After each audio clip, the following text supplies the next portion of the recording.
Graça e a paz do nosso Senhor. Privilégio estar aqui essa manhã e ser abençoado com esse louvor. Deus é muito bom. Vamos orar novamente.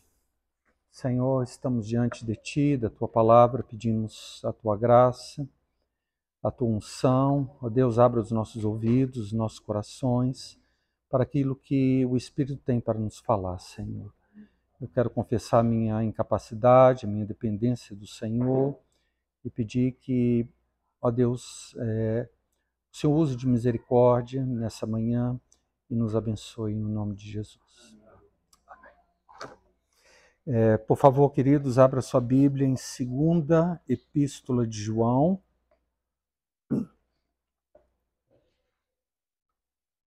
Você consegue uma água para mim, Bruno? 2ª Epístola de João, capítulo 1, versículo 8. 2ª João 1, 8. Diz assim: acautelai-vos para não perderdes aquilo que temos realizado com esforço, mas para receberdes completo galardão.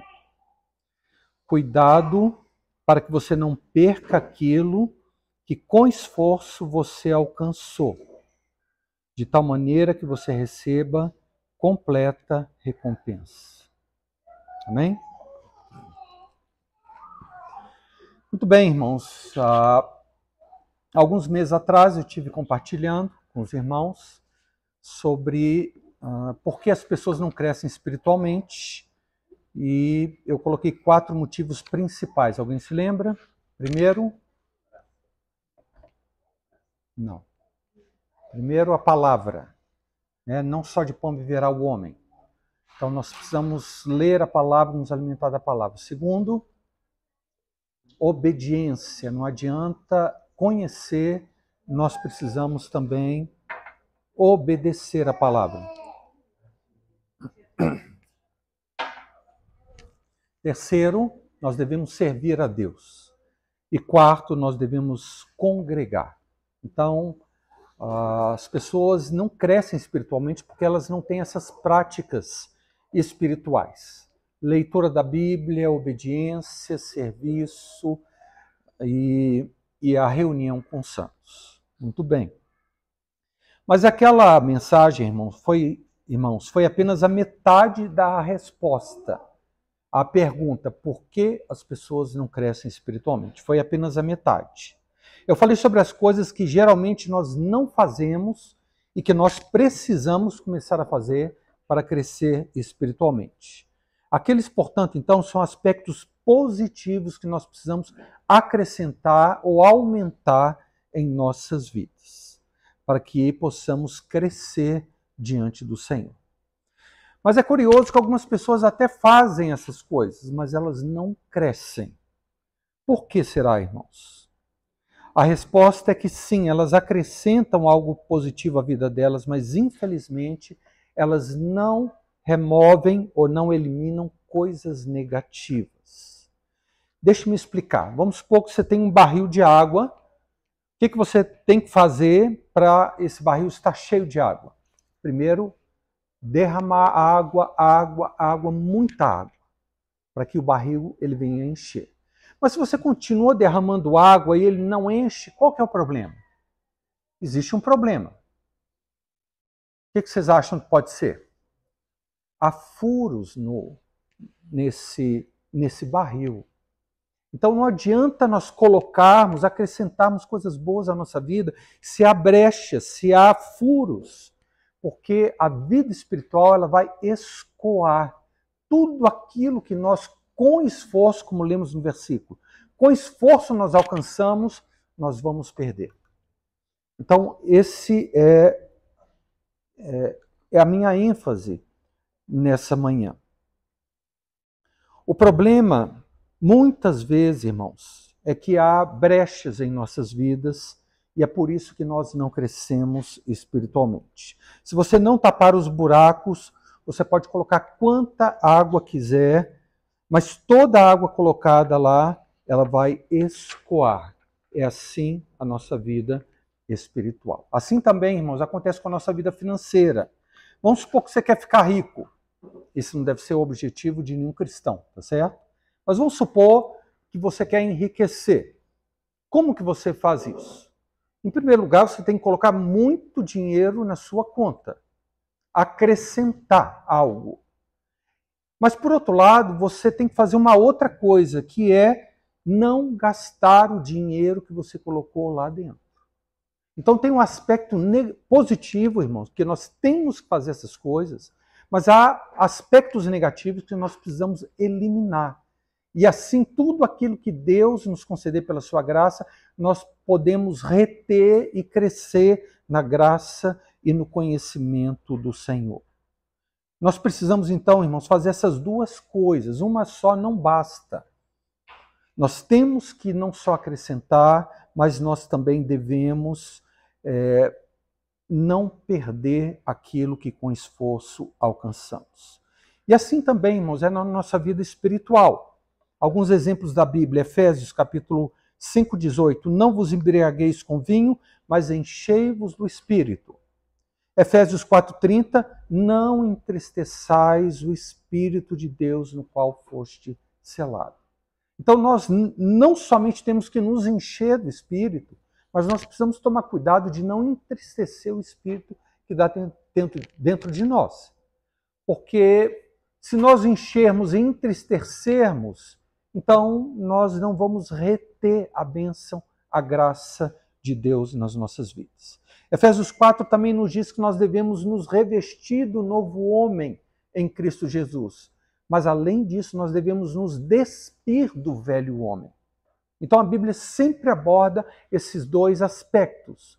O aspecto de algo que precisa ser acrescentado e o aspecto de algo que precisa ser retido, para que não venhamos a perder aquilo que alcançamos.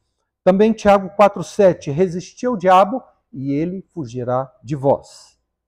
Mas Efésios 4,27 também diz, não deis lugar ao diabo.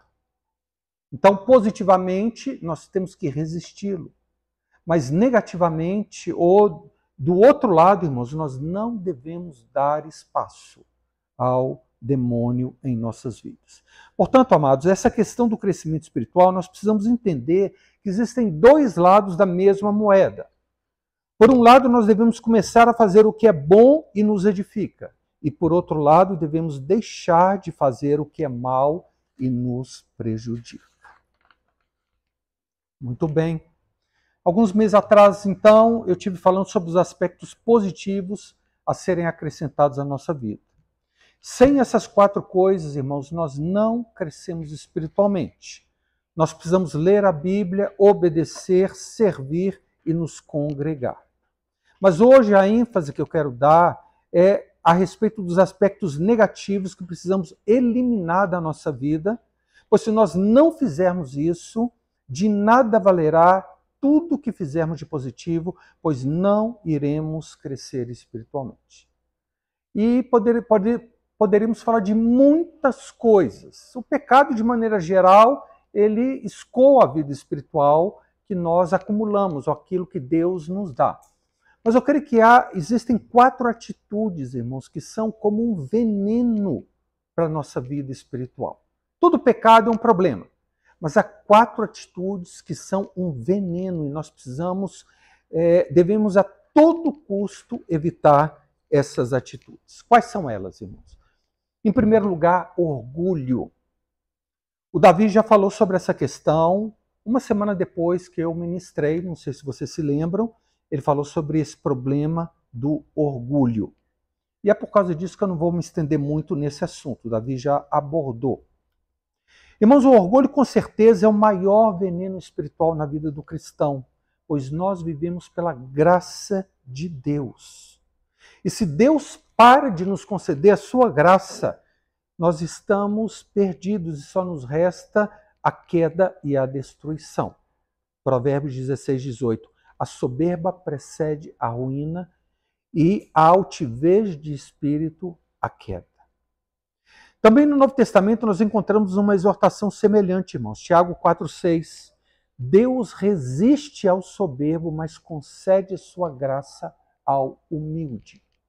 Então, irmãos, uma vez que nós começamos a ficar soberbos em qualquer aspecto da nossa vida, Deus começa a resistir, a se opor a nós. Imagina o que é ter Deus como nosso adversário. Quando somos humildes, amados, Deus libera generosamente a sua graça para as nossas vidas. Mas quando nos tornamos orgulhosos, Deus, então, não somente deixa de derramar a sua graça, mas ele vai além e se torna nosso opositor. É como se ele se colocasse à nossa frente, impedindo que nós venhamos a avançar. Então, o texto mais ou menos quer dizer o seguinte: você está vindo e Deus está bloqueando, ele está te resistindo. Deus resiste ao soberbo, mas concede a sua graça aos humildes. Irmãos, por que Deus é tão radical nessa questão? É porque o orgulho, amados, é um princípio satânico. O orgulho foi a causa da queda e da expulsão do céu daquele querubim ungido da guarda, que se chamava Lúcifer.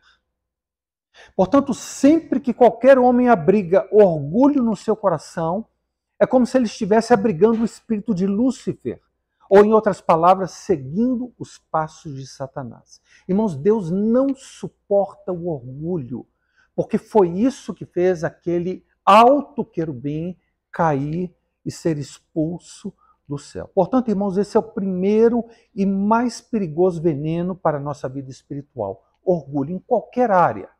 Orgulho em relação às posses, orgulho em relação à beleza, em relação à sabedoria. E o pior de todos, irmãos, o orgulho espiritual. Você se julgar melhor e maior do que os seus irmãos e irmãs em Cristo Jesus. Irmãos, nós precisamos, Jesus disse, aquele que quer ser o maior, seja o menor e sirva a todos. Então, o primeiro veneno na nossa vida espiritual que nós devemos fazer todo o esforço para evitar, irmãos, é o orgulho. Segundo, por que as pessoas não crescem espiritualmente? Porque não controlam a sua língua. Palavras vãs escoam a vida espiritual. Falar demais é o caminho mais curto para o pecado. Provérbios 10, 19. No muito falar não falta transgressão. Outra tradução diz: quem fala demais acaba caindo em pecado. Thomas Manton, um cristão, ele diz o seguinte: a maioria dos pecados de um homem está nas suas palavras. Irmãos, falar demais é o caminho mais curto para você pecar.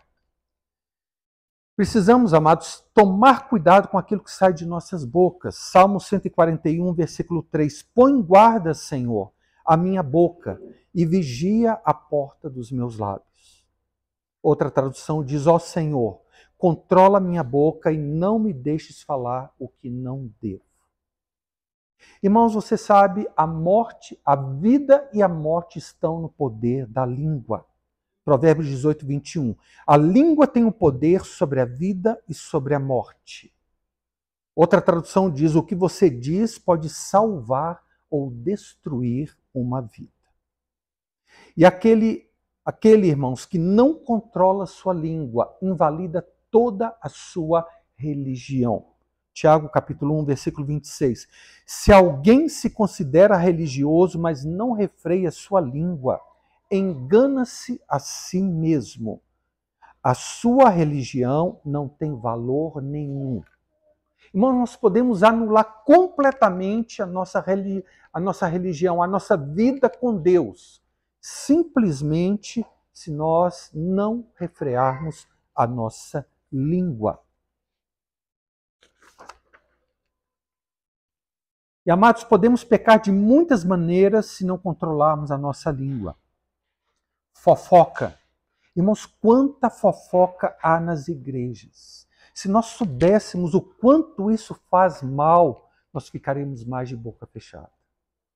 Provérbios capítulo 6, versículo 16 diz assim: 6 coisas o Senhor aborrece, e a 7ª ele odeia: olhos altivos, língua mentirosa, mãos que derramam sangue inocente, coração que trama projetos iníquos, pés que se apressam a correr para o mal, testemunha falsa que profere mentiras. Essas são as 6 coisas que Deus aborrece.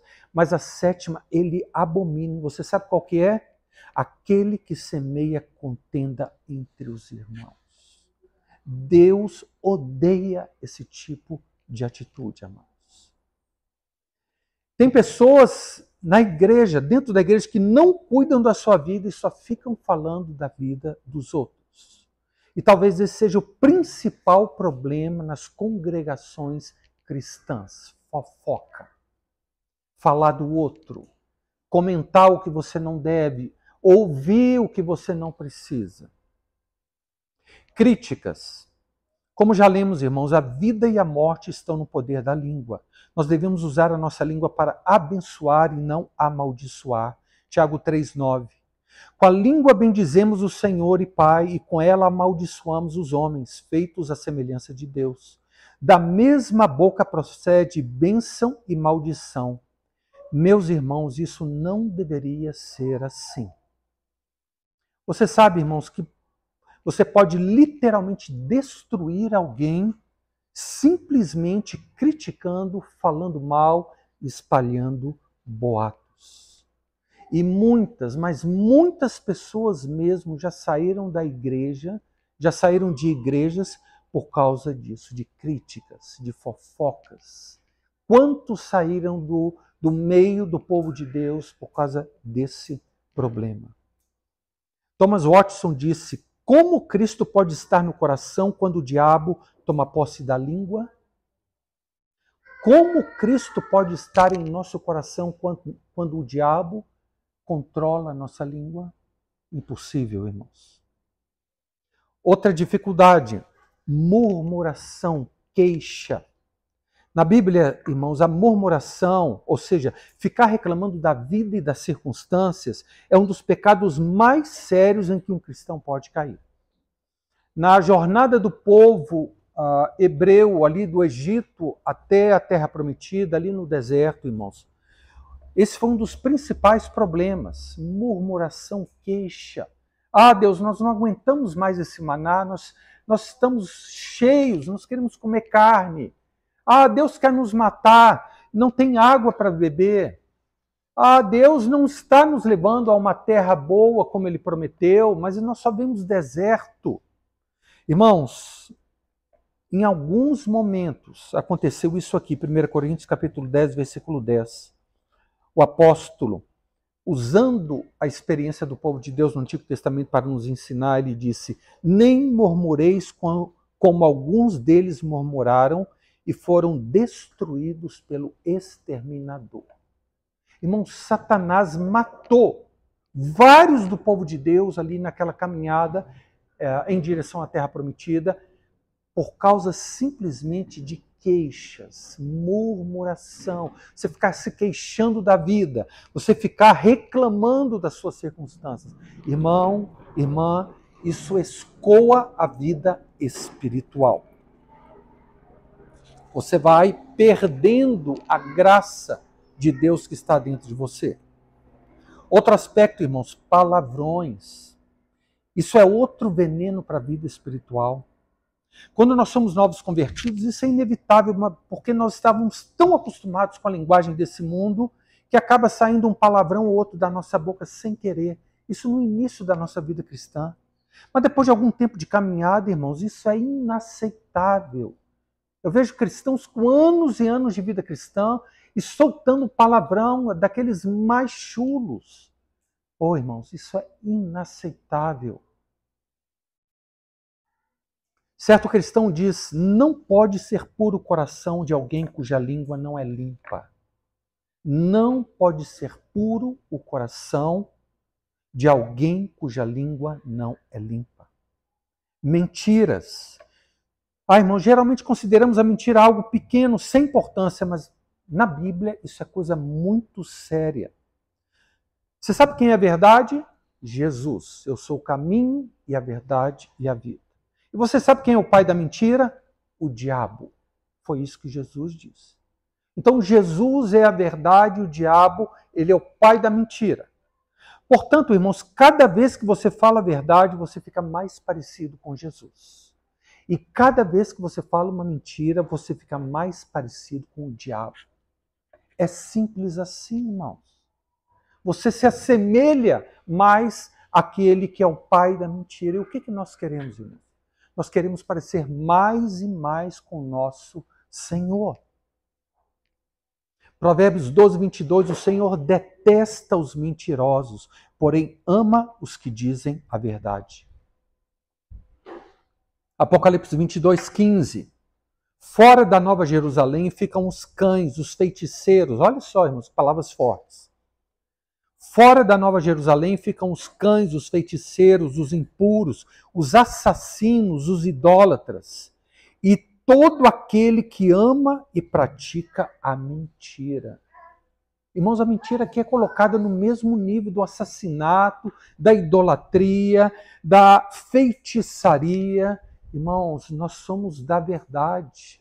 O nosso Salvador, ele é a verdade. Portanto, não deve haver mentira em nossa vida, mínima que fosse.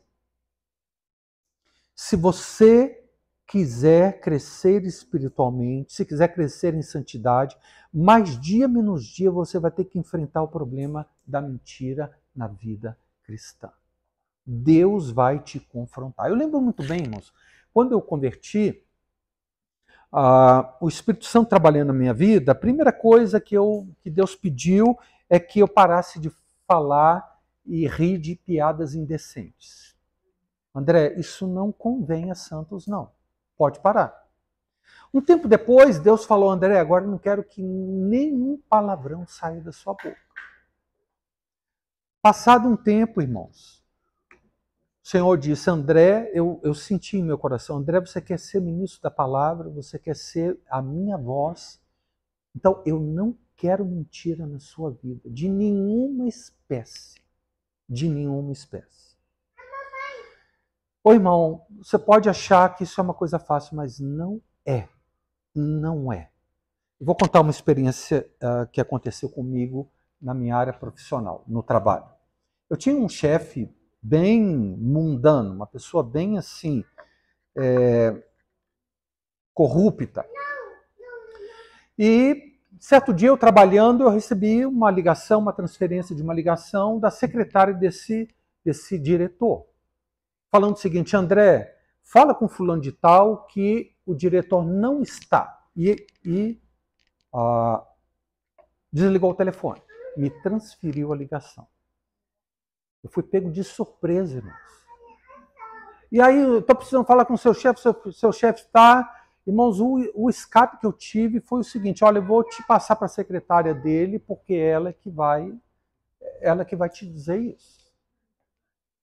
Eu falei também, olha, antes disso, eu falei, olha, eu não vi o meu chefe hoje. Realmente eu não tinha visto ele.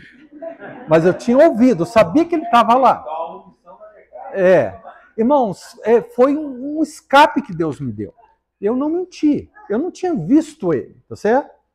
Mas eu falei, olha, eu vou te retornar para a secretária. Retornei.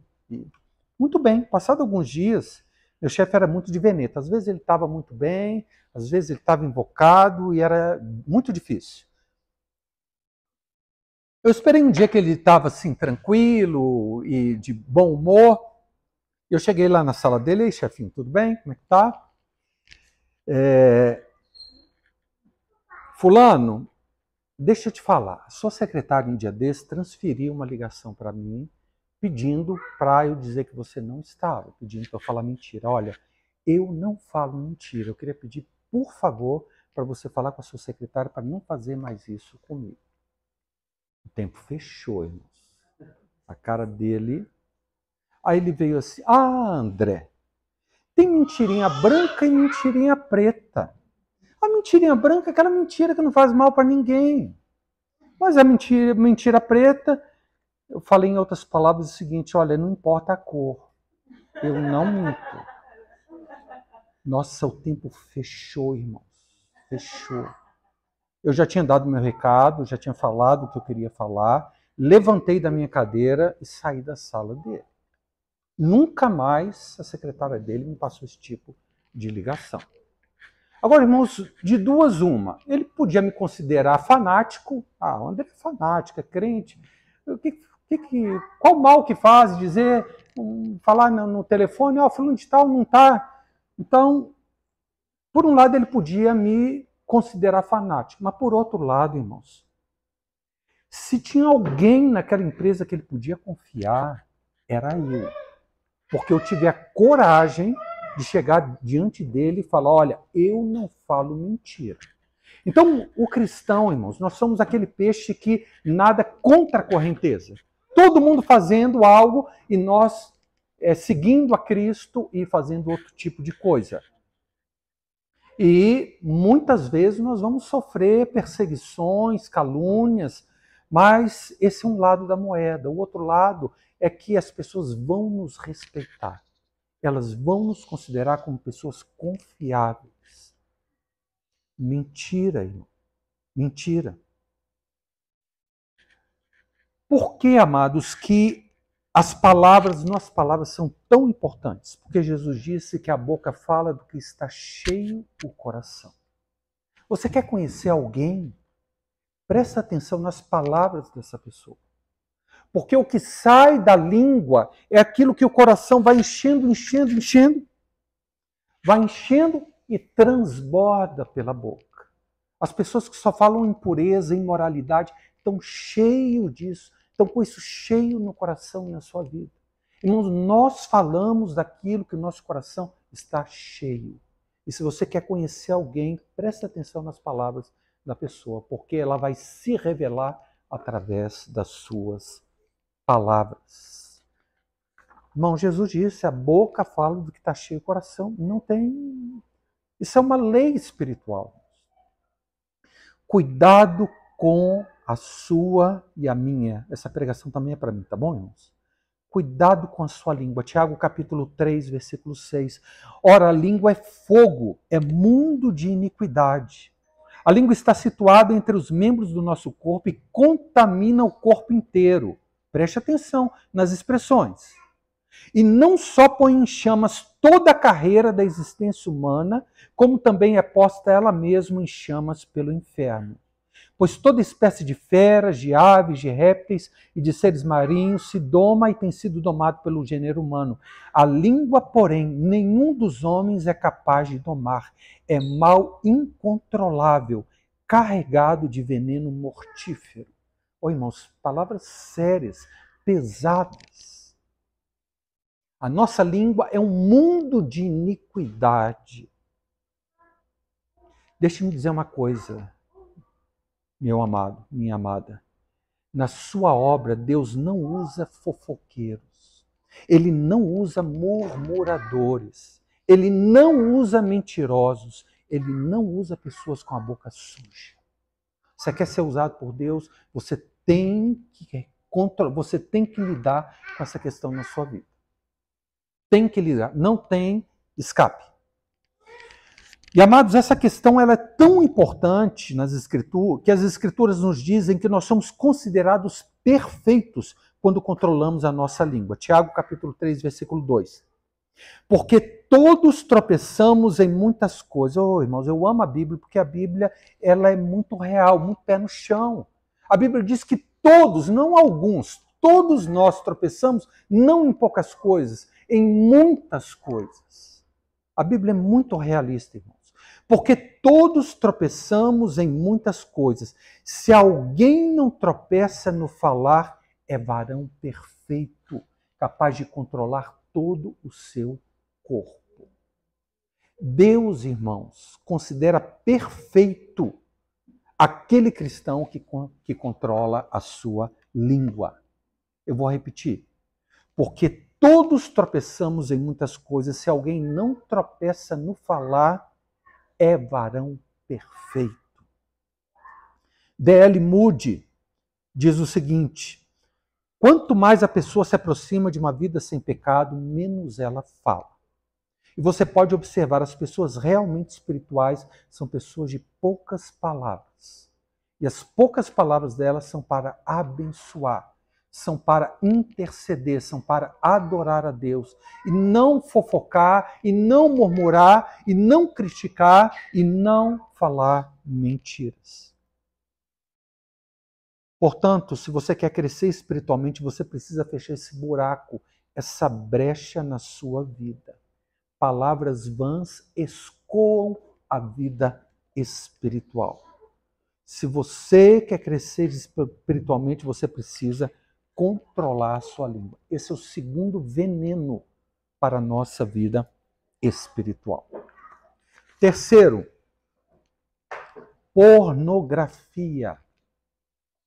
Eu não estou falando de pecados como adultério, como fornicação, porque isso é claro, não precisa falar disso. Mas pornografia, irmãos, é algo terrível. Nós precisamos prestar atenção com aquilo que entra pelos nossos olhos. A pornografia é outro veneno espiritual que contamina toda a nossa alma. Ela destrói a nossa vida espiritual. Essa questão é tão séria que Jesus disse o seguinte, Mateus capítulo 5, versículo 27. Ouviste o que foi dito, não adulterarás. Eu, porém, vos digo, qualquer que olhar para uma mulher com intenção impura, no coração já adulterou com ela. E ele continua, se o teu olho direito te faz tropeçar, arranca-o e lança-o de ti, pois te convém que se perca um dos teus membros e não seja todo o teu corpo lançado no inferno. Irmãos, é claro que Jesus aqui não está sendo literal, porque não adianta arrancar o olho. O pecado não está no olho, o pecado está no coração. O que Jesus está querendo dizer, quando ele usa a expressão arrancar o olho, cortar a mão, é que nesse aspecto do pecado sexual, irmãos, nós precisamos ser radicais. Não tem outra maneira de lidar com esse problema. É como se preciso, você arranca o seu olho, se preciso, você corta a sua mão. Não deixa o perigo chegar perto de você. Nós precisamos ser radicais em relação a essa questão de pornografia. Nós devemos fugir de tudo que nos leva a pecados sexuais. Queridos, nós precisamos vigiar porque nós vivemos em um mundo tremendamente impuro. Steve Lawson diz, Sodoma e Gomorra sentiriam vergonha dessa geração, tamanha a depravação em que ela se encontra. David Wilkerson, quem conhece esse pastor americano famosíssimo, uma pessoa respeitada no mundo inteiro, há poucos anos atrás ele faleceu. Ele, não sou eu que estou falando não, ele disse o seguinte, as prostitutas do tempo de Cristo vestiam-se melhor do que algumas crentes hoje em dia. Não, duro. David Wilkerson falou isso no púlpito de uma igreja que tinha mais de 1000 pessoas. Irmãos, nós vivemos em um mundo extremamente impuro. Quando eu era jovem não era assim, mas hoje em dia é extremamente fácil acessar pornografia. A internet é uma enorme fonte de obscenidades. E o pecado está perto, irmãos, muito perto, a poucos cliques. Quando eu era novo, amados, olha, era difícil você encontrar uma revista com mulheres nuas, ou você buscar esse... Hoje é a coisa mais fácil. É só você clicar algumas vezes, procurar certo tipo de coisa, vem todo o inferno vomitado na sua frente. Terrível, irmãos. Terrível. O pecado está perto, muito perto. Isso é um veneno para a nossa alma. Meus irmãos e irmãs, jovens e adultos, nós precisamos ter temor de Deus e fugir dessas coisas, pois elas podem contaminar toda a nossa vida cristã. Lucas 11:34, são os teus olhos a lâmpada do teu corpo. Se os teus olhos forem bons, todo o teu corpo será luminoso. Mas se forem maus, o teu corpo ficará em trevas. Repara, pois, que a luz que há em ti não sejam trevas. Se você tem um olho mau, você vai ver obscenidade em todo lugar. Você só vai imaginar isso. Isso vai ocupar o seu pensamento, a sua alma, de uma maneira que você não tem ideia. Mas se os seus olhos forem bons, então todo o teu corpo vai ser luminoso. E além, irmãos, de nos contaminar, elas podem, a pornografia, ela pode nos condenar diante de Deus. Hebreus 13, 4. O escritor do livro de Hebreus estava escrevendo para cristãos, irmãos. E ele disse o seguinte: Deus julgará os impuros e adúlteros. Eu não cometo adultério, mas Deus ele coloca no mesmo nível o impuro e o adúltero. Porque Jesus disse: ouviste o que foi dito, não adulterarás, eu porém vos digo, aquele que olhar para uma mulher com intenção impura, no coração já cometeu esse pecado. E Deus vai julgar não só os adúlteros, mas também os impuros. Bruno Euclides, um pastor aqui do Brasil, diz o seguinte: aqueles que assistem pornografia assistem à própria condenação. Irmãos, isso é muito, muito sério. Nos meus quase 20 anos de ministério pastoral, eu conheci vários casais cristãos que se separaram porque um deles era viciado em pornografia. Isso destrói o seu casamento.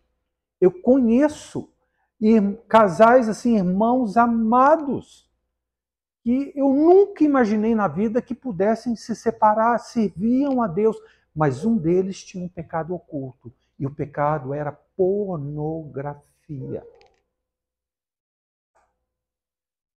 Recentemente o David falou sobre essa questão sexual, né, para os casais. Deixa eu aproveitar e abrir um parênteses aqui. Irmão, irmã, você pode ser casado, mas não vá em motéis, não. Porque aquele lugar é um ninho de demônios. Será que eu vou precisar ir na boca do inferno para ter prazer e se alegrar com a minha esposa? Irmão, vai para uma pousada, vai para um hotel, Não, tem cristãos que são muito simplistas. Ué, qual que é o problema? Eu sou casado. Então, eu conheço também um casal que era joia, que frequentemente eles iam a motéis. Onde que eles estão hoje, irmãos? O marido adulterou, casou com outra, a esposa também casou com outro, irmão, só porque eles iam no motel. Nós não devemos, irmãos, ir lá na casa do demônio. Não, evita esse tipo de coisa. Você pode achar que não tem problema nenhum, eu sou casado, mas se você tivesse os olhos espirituais abertos para ver aquele lugar, o mundo espiritual que está em volta, não acha que o diabo vai deixar barato, não. Pô, você está vindo na minha casa aqui, você acha que eu vou, só porque você é casado e é cristão, você vai ficar... Não, eu tenho autoridade, o demônio tem autoridade sobre os casais que vão a motéis, irmão. Isso não é brincadeira. Isso não é brincadeira. Portanto, querido, se você quer crescer espiritualmente, você vai fugir da pornografia. Mateus 5,8, bem-aventurados os limpos de coração, porque verão a Deus. Irmãos, quando eu me converti, a minha mente era extremamente impura. Olha, eu tive tanta luta na minha mente com impureza sexual quando eu converti, que sinceramente em alguns momentos eu achava que eu ia ficar louco. Eu lembro, uma vez eu estava recém-convertido, estava na igreja. Deixa eu abrir aqui meu coração, tá certo, irmãos? Eu estava na igreja, momento de ceia, os irmãos indo lá pegar os elementos, eu olho para minha irmã e já imagino, você sabe o quê? Eu abaixei a cabeça, eu falei assim, meu Deus, aqui vai abrir um buraco e eu vou ir direto para o inferno. Como que pode eu, dentro da igreja, ter esse tipo de pensamento? Irmãos, eu tive muita luta nessa área do controle dos pensamentos. Mas pela graça de Deus, irmãos, eu posso falar, esse já não é mais um problema na minha vida.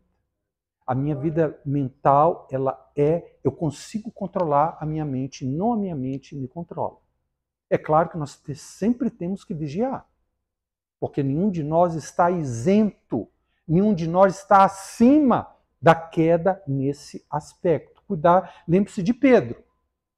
Jesus disse, olha, todos vão me abandonar. Pedro falou, não, Senhor, que isso? Ainda que seja necessário da minha vida, não vou te negar de jeito nenhum. Naquela mesma noite ele negou a Cristo 3 vezes. Portanto, irmão, irmã, não acha que você está isento disso, não. É a graça de Deus que nos mantém de pé.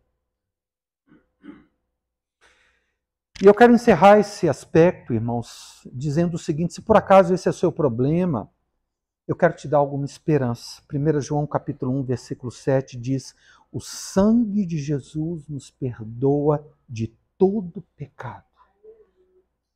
1 João 1,9, se confessarmos os nossos pecados, Ele é fiel e justo para nos perdoar os pecados e nos purificar de toda injustiça. Deus é poderoso, irmãos. Romanos 5,20, onde abundou o pecado, superabundou a graça. Irmãos, eu sou prova viva desse versículo. Olha, vocês não acreditam como era a minha mente depois de convertido. Luta, luta, luta constantemente, irmãos. E só impureza, impureza, impureza. Olha, teve momentos que, como eu disse, eu achava que ia abrir, igual aconteceu com Datã, Coreia e Abirão, a terra ia abrir e eu ia direto para o inferno. Porque não era possível tanta maldade. Mas, irmãos, eu não desisti.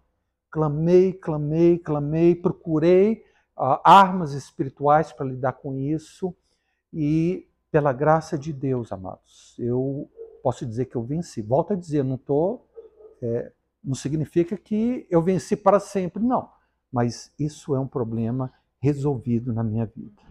Judas 24, ora, aquele que é poderoso para vos guardar de tropeços e para vos apresentar diante da sua glória sem mácula e com grande alegria. Irmãos, Deus é poderoso para nos guardar de todo tropeço e nos apresentar diante da glória dele puros e com tremenda alegria. Imagina, irmãos, o nível de santificação que Deus pode operar em nossas vidas. Portanto, amados, esse é o terceiro veneno espiritual que destrói a sua vida com Deus. E o quarto aspecto, irmãos, falta de perdão, mágoa, ressentimento. Esse é talvez o principal destruidor da vida espiritual, o principal motivo de declínio espiritual na vida de muitos cristãos. Amados, nós temos que perdoar todos os que nos ofenderam, que nos difamaram, que nos traíram, que nos machucaram, que abusaram de nós, que nos exploraram, que nos rejeitaram e que nos roubaram. Nós não temos opção. Se nós queremos ser chamados de cristãos, nós precisamos obedecer a Deus nessa questão. E assim como Deus nos perdoou todos os nossos pecados, irmãos, o mínimo que Ele pede de nós é que perdoemos a todos os que nos ofenderam. Certo cristão disse o seguinte, os homens perdoados por Deus são eternamente devedores de perdão ao próximo. Irmão, imagina quanto pecado Deus perdoou na sua vida. Quanto? Não dava nem para colocar numa lista. Deus perdoou livremente, gratuitamente, todos os nossos pecados. E Ele pede de nós que nós sejamos como Ele nesse aspecto, perdoadores. Perdoe, irmão, porque se você não perdoar, Deus não irá te perdoar. Quero te mostrar isso na Bíblia. Por favor, abra sua Bíblia em Mateus capítulo 6, versículo 9.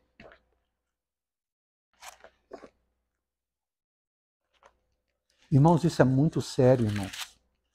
Às vezes nós lemos a Bíblia descuidadamente, só porque nós estamos acostumados com algumas passagens, nós não prestamos atenção. Mateus 6, 9. Todos conhecem. Portanto, vós orareis assim: Pai nosso que estás no céu, santificado seja o teu nome.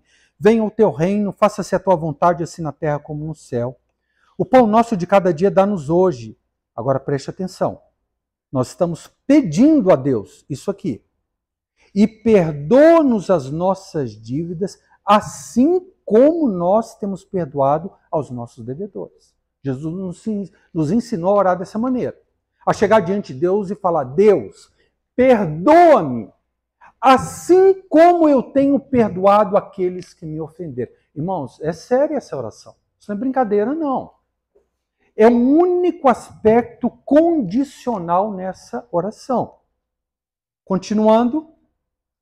E não nos deixes cair em tentação, mas livrai-nos do mal, pois teu é o reino, o poder e a glória para sempre. Amém. Amém. Acabou a oração? Acabou. Mas Jesus acrescenta algo, ele explica algo da oração que ele acabou de ensinar. Versículo 14. Palavras de Jesus, irmãos. Porque se perdoardes aos homens as suas ofensas, também vosso Pai Celeste vos perdoará. Se, porém, não perdoardes aos homens as suas ofensas, tampouco vosso Pai Celeste perdoará as vossas ofensas. Irmão, Jesus fez um comentário a respeito da oração que ele ensinou. E ele falou: olha, se você perdoar os outros, Deus vai te perdoar. Mas se você não perdoar os outros, Deus não vai te perdoar. Irmãos, tem cristãos que estão com pecado acumulado na vida deles. Eles estão pedindo perdão a Deus. Deus não está perdoando. Mas por que Deus? Porque você está retendo perdão às pessoas que te magoaram. Irmãos, isso é sério. Nessa questão do perdão, Deus nos trata da mesma maneira que nós tratamos os outros. E nós devemos perdoar, irmãos, não somente por causa da outra pessoa, mas principalmente por causa de nós mesmos. Perdoe mesmo que o outro não mereça, pois quem vai ser mais beneficiado com perdão é você mesmo. Hernandes Dias Lopes, ele diz o seguinte: guardar mágoa é autodestruição. É a mesma coisa que beber um copo de veneno pensando que será o outro que irá morrer. Preste atenção. Guardar mágoa, ressentimento, ódio é autodestruição. É a mesma coisa de você beber um copo de veneno esperando que o outro morra. Porque você não perdoou, você está querendo, e você fica remoendo aquela coisa, aquela mágoa, aquela situação que te feriu. Oh, irmãos, isso acaba com a sua vida espiritual. Isso é um veneno para a sua vida espiritual. Falta de perdão, mágoa, ressentimento. Irmãos, o diabo ele não brinca em serviço. Ele usa as pessoas mais próximas, aquelas que nós mais confiamos, para nos causar as maiores feridas. Pai, mãe, irmão, pastor, líder espiritual, amigo. Se uma pessoa na rua me xingar, me jogar pedra, não conheço. Isso não me... Mas se alguém está junto de mim, me trai. Irmãos, isso... Então, o adversário, ele usa as pessoas mais próximas para ocasionar as maiores feridas em nossas vidas. Mas, irmão, como eu disse, nós não temos opção. Nós temos que perdoar. Agora, como eu já disse outra vez, irmãos, perdão é obediência, não é sentimento. Deus, muda o meu coração. O dia que Deus mudar o meu coração, então eu perdoo. Não, irmãos, não é assim que funciona. Não é assim que funciona.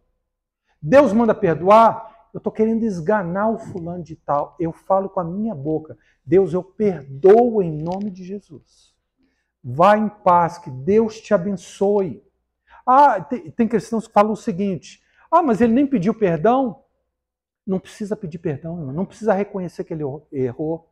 Jesus, quando ele foi crucificado, aquelas pessoas não pediram perdão a ele, não. E as primeiras palavras de Cristo na cruz foram: Pai, perdoa-lhes, porque não sabem o que fazem. Portanto, você liberar perdão não depende da pessoa te pedir perdão, não. Ela pode continuar achando que está certa, continuar achando que não te magoou, mas você declara com a sua boca. Você volta a falar, aqui dentro você está querendo esganar o fulano. Mas você obedece, você declara, você abençoa. Quando você encontra a pessoa, você trata ela bem.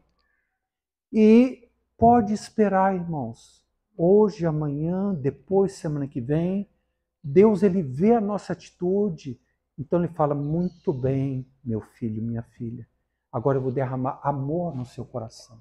E você vai amar de coração ao seu inimigo. Portanto, irmão, não fique esperando o sentimento para perdoar outro. Não. Tome uma atitude e perdoe. Porque isso, a sua saúde espiritual depende disso. É difícil? É difícil, não é fácil, irmãos. Não é fácil. Mas nós queremos obedecer ao Senhor, queremos agradar a Deus, queremos ter os nossos pecados perdoados. Então nós temos que perdoar. Resolva essas questões na sua vida. Irmão, se eu não tivesse lidado com essa questão de perdão, muitas vezes em minha vida cristã, e eu não sei onde que eu estava, não. Eu não tinha crescido, eu tinha me amargurado, virado uma pessoa amarga, uma pessoa,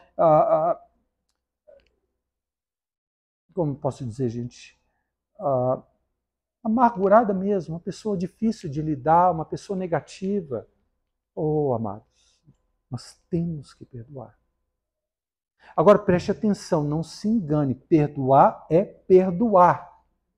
Tem muitas pessoas que acham que perdoaram, mas elas estão enganando a si mesmas.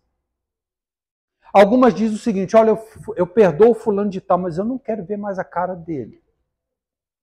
Foi assim que Deus te perdoou? Imagina se Jesus falasse: André, eu te perdoo dos seus pecados, mas não quero mais ver a sua cara.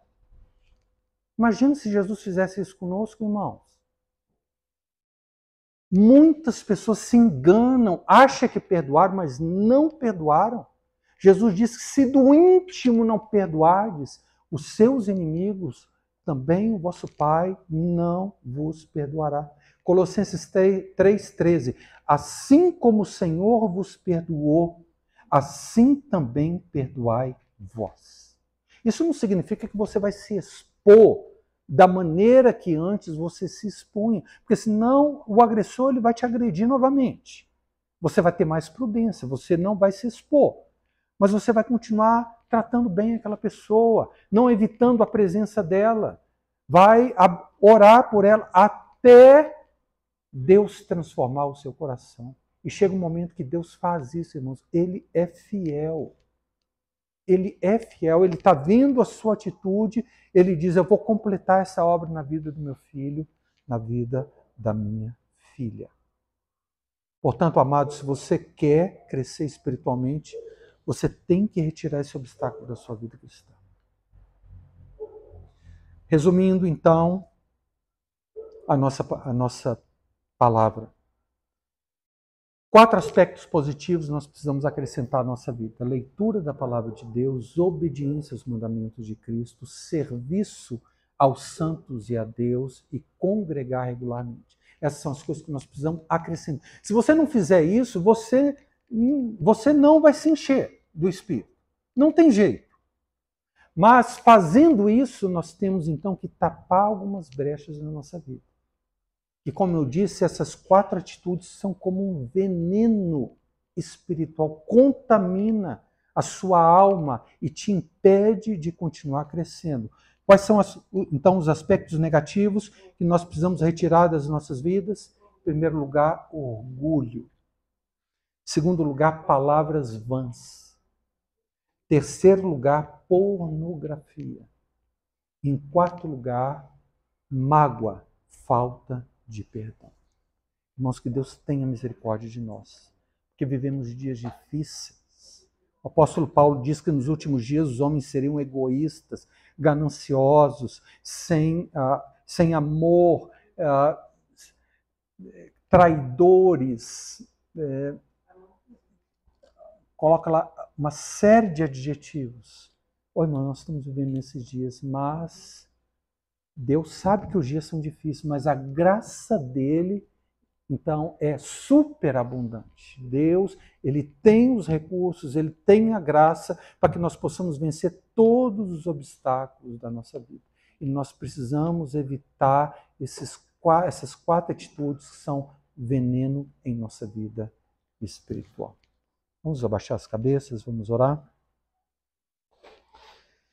Senhor, nos ajuda, ó Deus. Guarda-nos, Senhor, de toda altivez, de pensarmos que somos melhor do que os outros, que temos alguma coisa.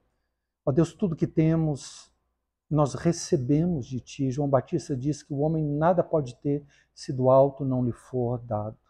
Senhor, mantenha-nos bem humildes, Senhor. Seja através de tribulação, seja através da operação do Teu Espírito em nós, mas nos ajuda, Senhor. Deus também guarda a nossa boca, a nossa língua. Senhor, há um tremendo potencial de bênção nas nossas palavras, mas também há um tremendo potencial de maldição. Nós queremos, Senhor, pelo poder do Espírito Santo, controlar a nossa língua para que sejamos considerados varões perfeitos em Tua presença. Senhor, livra-nos também da impureza sexual no qual esse mundo está mergulhado, ó Deus. Tenha misericórdia de nós, Senhor. Não queremos ficar pelo meio do caminho, não queremos contaminar toda a nossa alma, não queremos destruir os nossos relacionamentos.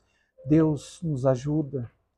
E se esse é um aspecto que nós não temos, ó Deus, vencido, que nós venhamos a procurar irmãos e confessar os nossos pecados, porque a Tua palavra diz, confessai os vossos pecados uns aos outros e orai uns pelos outros para seres curados.